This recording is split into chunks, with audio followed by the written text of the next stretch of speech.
Hello everyone, welcome to my lazy adventures. ఈ summer holidays వచ్చినప్పుడు మీరు చేయాల్సిన పని ఏంటో తెలుసా? మీ చుట్టూ ఉన్న చెట్లను ప్రొటెక్ట్ చేయడం. నేను అదే చేస్తున్నాను. మీరు కనుక గమనించుంటే మీ ఇంటి దగ్గర ఉన్న చెట్లను మీరు ప్రొటెక్ట్ చేయండి. చూస్తున్నారు కదా, ఇంటి దగ్గర ఎక్కడో ఉన్న చెట్లకి పైప్ కనెక్షన్ ఇచ్చి మోటార్ వేసి వాటికి కావాల్సిన నీళ్ళు నేను అందజేస్తున్నాను. ఈ కొబ్బరి చెట్టు చుట్టూ నీళ్ళు అందిస్తుంటే చుట్టూ ఉన్న కోళ్ళు ఎలా వచ్చి చేరుతున్నాయి చూడండి. అంటే దే ఆర్ ఎంజాయింగ్ ఇట్ అనమాట. They want to leave in that vibrant environment.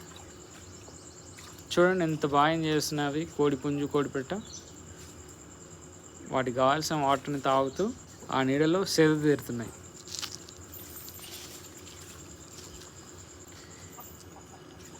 మన చుట్టూ ఉన్న చెట్లకు మనం అందించే నీళ్ళు ఆ చెట్లకు మాత్రమే కాదు, ఆ చుట్టూ ఉన్న పక్షులకి, చిన్న చిన్న ప్రాణులకు కూడా వాటికి కావాల్సిన జీవనాధారాన్ని ఇవ్వడానికి మనం హెల్ప్ చేసిన వాళ్ళం అవుతాం. ఇప్పుడు నేను ఇక్కడ ఉన్న మా చుట్టూ ఉన్న చెట్లకి నీళ్లు పట్టడానికి ఒక కారణం ఉంది. అవి చాలా రోజులుగా ఎండిపోతున్నాయి. అందుకని చెప్పేసి నేను నీళ్ళు పట్టి వాటిని గ్రో చేయడానికి ట్రై చేస్తున్నాను.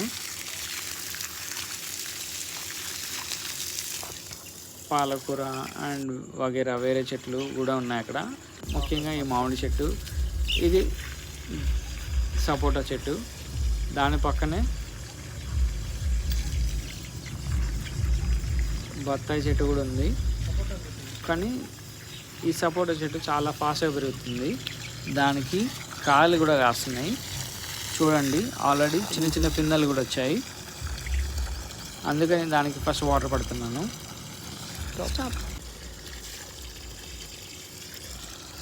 వాటితో పాటుగా చిన్న చిన్న తులసి మొక్కలు కూడా నాటాం.